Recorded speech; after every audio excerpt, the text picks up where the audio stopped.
पवार साहेब महाराष्ट्रभर फिरतायत. माझ्या बंधू भगिनीनो, पूर्ण बारामती संघ आज पवार साहेब आणि हा मतदार संघ तुमच्याकडे देऊन ते गेले. तुमच्यावर विश्वास ठेवून की माझे जे मतदार बंधू भगिनी आहेत ना, ते माझ्या सुप्रियाला जपणार आहेत आणि प्रचंड मतदान त्याच्यासाठी करणार. त्या विश्वासाने ते गेले, नाही तर ते इथं बसून राहिले असते ना. हा त्यांचा तुमच्यावरचा विश्वास आहे की माझी पोरगी ही फक्त तू माझी पोरगी नाही तर ती तुमच्या सगळ्यांची. आणि सुप्रिया ताई तर केवढं मोठं काम केलं ते. किती तुम्ही बघतात कसे फाड फाड फाड फाड इंग्लिश मध्ये बोलत असतात. कसा पाहिजे आपला लोकप्रति, कसा पाहिजे आपला हा निवडून दिलेला खासदार, तर सुप्रिया ताई सारखा पाहिजे. प्रश्न मांडणारा, प्रश्न विचारणारा आणि मोदी शहाच्या डोळ्यात डोळे घालून बोलणारा असा पाहिजे ना. त्याला बोलायलाच येत नाही असा खासदार पाठवून करायचं काय मला सांगा. नुसतं भाषण वाचून करणार असेल तो बोलणार कसा, त्या मोदी शहाच्या डोळ्यात डोळे घालणार कसा. बायानो, माझ्या माता भगिनीनो, महागाई एवढी वाढली का नाही वाढली? काय तुम्हाला वाटतं का नाही? मी मगाशी बोलले ना, हे जर आम्हाला नको असेल तर डॉक्टर बाबासाहेब आंबेडकरांनी आम्हाला ताकद दिली, ती मतदानाची ताकद दिली. लोकशाही ही लोकांचं राज्य असतं. इथं लोकांचं म्हणजे तुमचं आमचं राज्य असतो. हे देश कसा चालेल हे आम्ही ठरवतो, ही सामान्य जनता ठरवते. ती कशी ठरवती तर नको असलेला उमेदवार आम्ही त्याच्यावर फुली मारतो आणि जो आम्हाला उमेदवार हवा त्याच्या पुढचं आम्ही बटन दाबतो. ही आम्हाला डॉक्टर बाबासाहेब आंबेडकरांनी ताकद दिली. महागाई वाढली ना. 400 रुपयाचं जे सिलेंडर होतं ते आता 1100 रुपयाचं. मोदी आता काहीतरी सांगत बसतो. काय सांगतात? त्या मोदींचं लग्न झालं नाही ना, झालंय पोरांची लग्न होत नाही मोदी साहेब. आता एक तर नोकरी लागली तर छोकरी आहे, बरोबर का? आणि मोदी म्हणाय तो फकीर. बरोबर, तू फकीर आहे रे, आम्ही नाही ना फकीर. आमची लेकरं बाळ आहेत ना, त्यांना नोकरी नाही की मग छोकरी नाही. म्हणजे पोरांची जी लग्न कुठंच सोयरीक जुळायला झाली, त्याचं पाप कुणाचं आहे? मोदींचं आहे. फकीराचा खर्च सांगा दिवसाचा. फकीर 10 लाखाचा सूट घालतो, 10 लाखाचा, आणि हजारो कोटीच्या विमानातनं फिरतो, मशरूम खातो आणि वय किती 75च्या पुढे. आपले नेते असं म्हणतात मोदींना पंतप्रधान करण्यासाठी, बघा म्हणतात भाषणात, ज्यांचं हात वाटत. अरे पवार साहेब तर पंतप्रधान होण्याच्या ताकदीचं नेतृत्व आहे. आपलं नेतृत्व सोडायचं नाही, त्याच्या मागं जायचं. ज्यांनी देशाचं वाटोळं केलं त्याच्या मागं जायचं. वय 75 वगैरे आहे ना, पवार 76 आहे. मग 76 वर्षाच्या मोदींना पंतप्रधान करायचं, त्यांचे हात बळकट करायचं सांगणार हे नेतृत्व आदरणीय पवार साहेबांचं वय त्यांनी का काढायचं? पवार साहेबांचं तुम्ही वय काढताय, एकीकडे पवार साहेबांचं वय काढताय, दुसरीकडे 75 ओलांडणाऱ्या मोदींना म्हणताय की पंतप्रधान करायचं. म्हणजे लबाडी आहे, ही लबाडी आहे. सेवानिवृत्तीचं वय किती असतं? नोकरी, मी पण नोकरी करत होते, म्हणजे मी निआरएस घेतली आता, पण किती असतं? 58 वर्ष. 58 वर्ष झाले की नोकरी पास. मला वाटतं ह्या नेतृत्वाचं पण 60कडे गेले असतील आता. 64 माहितीये सगळं. 64 वय म्हणजे त्यांनी पण रिटायर होऊन घरात बसावं ना. पण समाजकारण करायला, माणसांसाठी लढायला वयाचं काहीच गरज नाहीये. तुम्ही कधी विचार करता का बारामतीच्या तालुक्यात राहणाऱ्यांनो, 84 वर्षाच्या आदरणीय पवार साहेबांनी का भूमिका घेतली असेल बरं? ते मोदी काय त्यांची ओळखीचे नाही? तुमच्याच बारामतीत येऊन असं मोदी म्हणाले होते की पवार साहेब की उंगली पकड के मी राजनीति में आया हूं, मध्ये गुरु है, असं बोलले होते ना.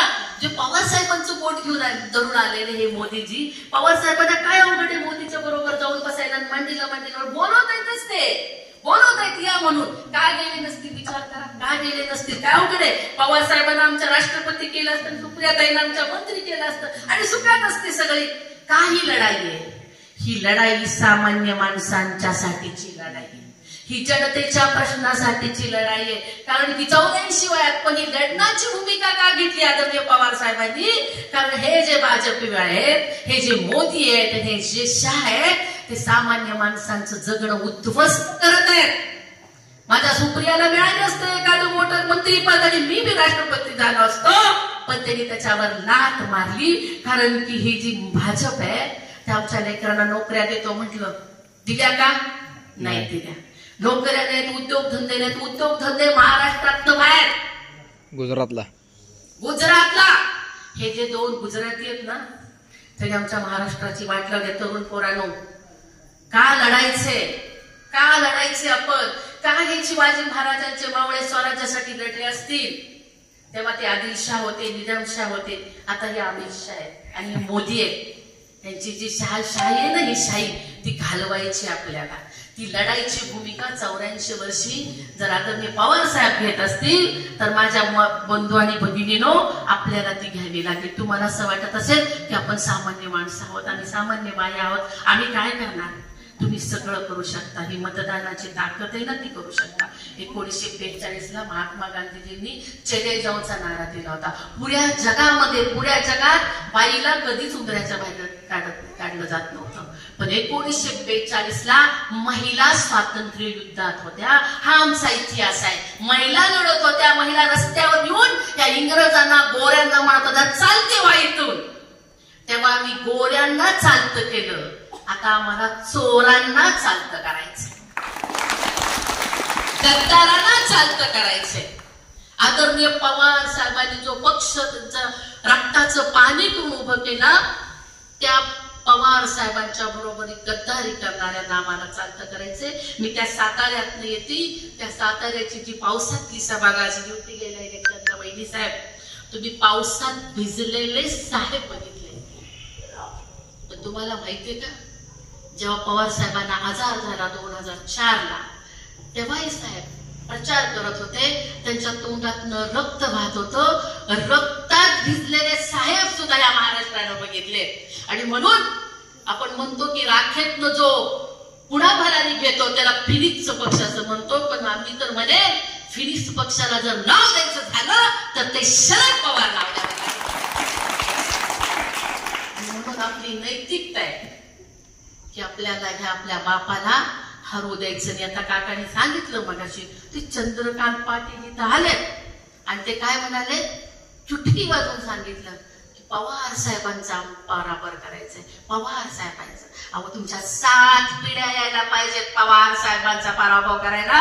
कारण 1967 पासून तुम्ही पवार साहेबांना जनता जिंकवत राहिले. कधी तुम्ही त्यांना हरू दिलेलं नाही, कधीच हरू दिलं नाही. तुमचं कौतुक वाटतं मला, तुमचं कौतुक याच्यासाठी वाटतं की असं नेतृत्व तुम्ही मोठं करत गेला. आणि हे नेतृत्व इतकं मोठं की तुम्ही जी मतदान देत गेला त्या प्रत्येक मतदानाच्या प्रत्येकाचा ते अभिमान बनून राहिले. आणि म्हणून मला माता भगिनी तुम्हाला हे सांगायचंय, हे राजकारण आणि हे इलेक्शन खूप वेगळं आहे आत्ताच. हा देश वाचवायचा.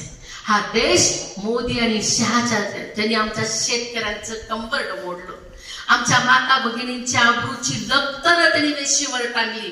मणिपूरमध्ये महिलांची नग्न धिंड काढली. ती साक्षी मलिक रडत बसली होती, जी ऑलिम्पिक मध्ये तिला सुवर्ण पदक आहे, तिच्यावर लैंगिक अत्याचार झाले. मोदी तिकडं बघायला तयार नाही. आणि म्हणून येणाऱ्या काळामध्ये कदाचित उद्या आमच्या घरापर्यंत हे येणार आहे. म्हणून माझ्या माता भगिनींनी तुम्हाला एवढंच सांगते की ही जी लढाई आहे ना, ती रणरागिणीनं आपल्या हातात घ्यायची. हे बदलायचे आपल्याला. हे कशासाठी बदलायचं तर आपल्या अस्तित्वासाठी बदलायचंय. ज्या पवार साहेबांनी आम्हाला 50% आरक्षण दिलं, तुम्हाला आरक्षणाचा अर्थ कळत नसेल कदाचित. इथं समजा 10 खुर्च्या आहेत, बरोबर, 10 खुर्च्या आहेत इथं. हे पुरुष काय करणार, 10च्या खुर्च्यावर बळजबरीनं जाऊन बसणार, आपल्याला जागाच नाही देणार. पवार साहेब म्हणते 10 खुर्च्या आहेत ना, 5 पुरुषांना आणि 5 स्त्रियांना. आता वहिनी साहेबांनी विचारलं, तुमच्या इथं ग्रामपंचायतीत सदस्य किती आहेत? तुम्ही सांगितले 9. महिला किती? 5 महिला. कुणामुळं? पवार साहेबांच्यामुळं. पवार साहेबांच्यामुळं. नाहीतर आम्ही काय करत बसलो असतो का? घरात भाकऱ्या थापत बसलो असतो की नाही? घरात भाकऱ्या थापत एखादी गरीबाची लेक सुद्धा ग्रामपंचायतीची आता सदस्य झाली. ती आता ग्रामपंचायतीची सरपंच झाली. जिच्या हातात पाळण्याची दोरी होती ना, ती आता 15 ऑगस्ट आणि 26 जानेवारीला झेंडा फडकवायला लागली. तिच्या हातात झेंड्याची दोरी आली. ही मोठी क्रांती आदरणीय पवार साहेबांनी केली. कोण म्हणतं पवार साहेबांनी काय केलं ते? अरे तिकडं मोदी आणि शाह येतात यवतमाळ, ते शाह म्हणाले काय की पवार साहेबने महाराष्ट्र के लिए क्या किया. अरे पवार साहेब तर तुझ्यासारखे तडीपार नव्हते आणि गोधरा हत्याकांडमध्ये त्यांचा हात नव्हता. पवार साहेबांनी जे केलं ना ते शेवटच्या माणसासाठी केलंय. शेवटचा माणूस उभा राहायला पाहिजे. महाराष्ट्रावर जिथं जिथं जिथं MIDC आहेत ना त्या सगळ्या MIDC आदरणीय पवार साहेबांनी उभा केल्या. 70,000 कोटीचं कर्ज, पहिलं कर्ज कुणी माफ केलं माहितीये तुम्हाला? त्या महाराष्ट्राच्या मातीत जगद्गुरु संत तुकारामांनी पहिलं कर्ज शेतकऱ्याचं माफ केलं आणि दुसरं कर्ज आदरणीय शरदचंद्र पवार साहेबांनी. हे सरकार काय करतंय? 6,000 रुपये देतं तुम्हाला. 6,000 रुपये. 6,000 रुपये काय काटानं तर बोलतात का? 6,000 रुपये आदरणीय पवार साहेबांनी 7-12 शेतकऱ्यांचा पोरा केला. व्याज दर शेतकऱ्याचे कमी केले कर्जाचे. खरं तर मगाशी त्या भैयाने सांगितलं की आम्ही एवढं मोठं डोंगरा एवढं पवार साहेबांनी काम केलंय. हे टिचगर सांगतात आणि हातभर करतात बोबाटा. आम्हाला शोधावं लागतंय आणि पोरं तर व्हॉट्सअप युनिव्हर्सिटीमध्ये शिकत असतात. व्हॉट्सअप युनिव्हर्सिटीमध्ये जे आलं तेवढंच. आणि म्हणून माता भगिनीनो, ही जी लढाई आहे ना, आम्ही कुणाच्या वारसदार आहोत? आम्ही रणरागिणी आहोत. आम्ही अहिल्याबाई होळकरच्या वारसदार आहोत. आम्ही माता जिजाऊच्या वारसदार आहोत. आम्ही सावित्रीबाई फुलेंच्या वारसदार, माता रमाईच्या वारसदार आहोत. आणि म्हणून आम्ही कमी स्वतःला देखायचं नाही. आदरणीय पवार साहेबांनी आरक्षण दिलं, महिला धोरण दिलं आणि सगळ्यात महत्वाचं आम्हाला काय दिलं तर आम्हाला वडिलांच्या संपत्तीत, वहिनी साहेब वडिलांच्या संपत्तीत आम्हाला वाटा दिला. आणि म्हणून कोण म्हणत असेल ही लेख आहे तर आम्हाला चालणार नाही. जेवढा हक्क त्याचा आहे ना तेवढा हक्क आमचा आहे. बरोबर का? त्यामुळे आम्हाला जर वडिलांच्या संपत्तीत जर निम्मी भागीदारी दिली असेल, पण आम्ही पोरी एवढ्या प्रेमळ असतो ना, आम्ही हक्क काय हक्क सोडून देतो. बहिणी अशाच असतात ग, हक्क सोडून देतो आम्ही. कारण की आम्हाला भाऊ खूप महत्वाचा असतो. प्रत्येक हक्क आमच्या सुप्रियाताईने सोडलाय. अजून पण त्या तयार होत्या, पण बघा प्रेमानं घेतलं ना तर सगळं द्यायला तयार आहे. पण जर कोणी हिसकून घेतलं ना तर मग पदर खोचून लढणार. हे सुप्रियाताईने आम्हाला दाखवून दिले.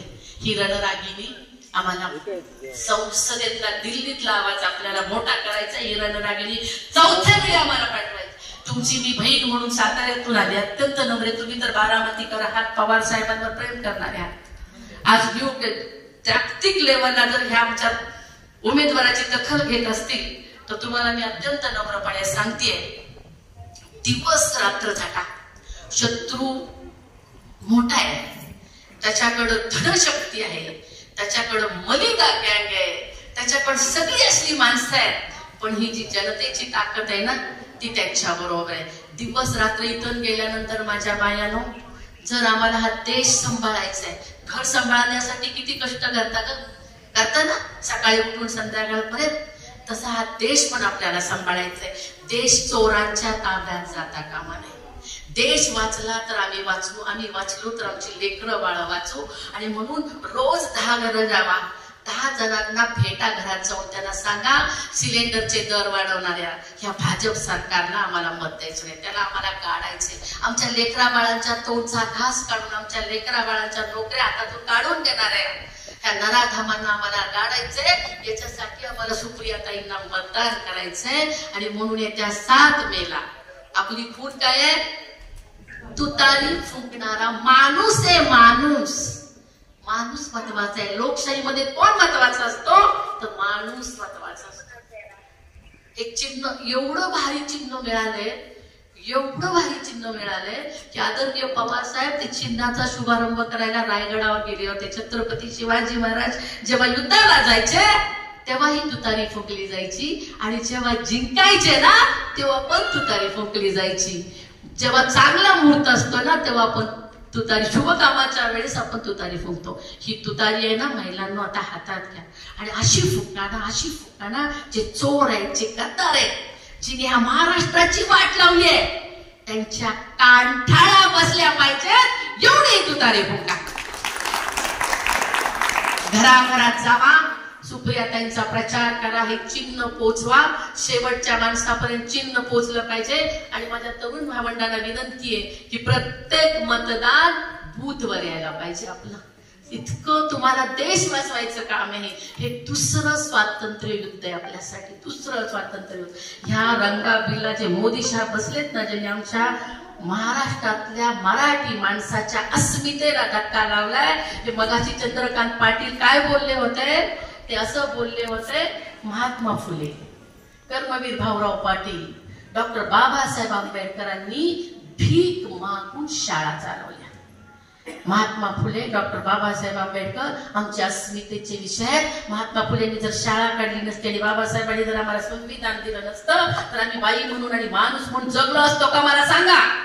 जर आमच्याच अस्मितेवर जर कोण घाला घालत असेल तर आम्हाला जागा दाखवावी लागेल. आणि माझ्या बंधू आणि भगिनीनो, त्या गुजरात्यांच्या पायाशी लोटन घेणार तर आदरणीय पवार साहेब ज्यांनी आम्हाला आमची अस्मिता दिली त्यांच्या बरोबर राहण्याचा विचार करण्यासाठीचे इलेक्शन आहे. आणि म्हणून येत्या 7 तारखेला तुम्ही उठणार आहात. तुम्ही एकट्या नाही, प्रत्येकीने 10-10 जणींना घेऊन जायचं बूथवर. आणि ही व्यवस्था आम्ही बदलणार आहे. या गद्दारांना आम्ही जागा दाखवणार आहे. हे शपथ घ्या आणि कामाला लागा. सुनंदा वहिनी साहेब आहे, तुम्हाला तुमचं जे काही प्रश्न तुमचे मांडले, मला माहिती आहे की मी ते शेवटपर्यंत तुमच्या साथ देतील आणि तुमचा संसार कसा उभा राहील याच्यासाठी पण ते कटिबद्ध असतील याची मी त्यांच्या वतीनं खात्री देते. पण मला माहित आहे की ज्यांनी बचत गटाची चळवळ उभी केली, जे बचत गटाचे चळवळीचे जनक आहेत ते आदरणीय पवार साहेब आहेत. त्यांच्या पावलावर पाऊल टाकत वहिनी साहेब हे काम करत आहात. आणि म्हणून येणाऱ्या काळामध्ये अजिबात अनिकेत भैया, महेश भैया, अजिबात झोपायचं नाही. रात्र वैऱ्याचे शत्रू कुठनं पण येणार आहे, कुठून पण घुसणार आहे, पण आपल्या डोक्यात तुतारीच करायची. आणि एकच डोक्यात ठेवा, रामकृष्ण हरी वाजवा तुतारी, रामकृष्ण हरी वाजवा तुतारी, रामकृष्ण हरी वाजवा तुतारी, रामकृष्ण हरी वाजवा तुतारी. थँक्यू.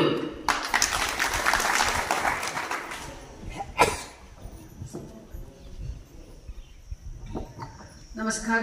वेळ झालाय.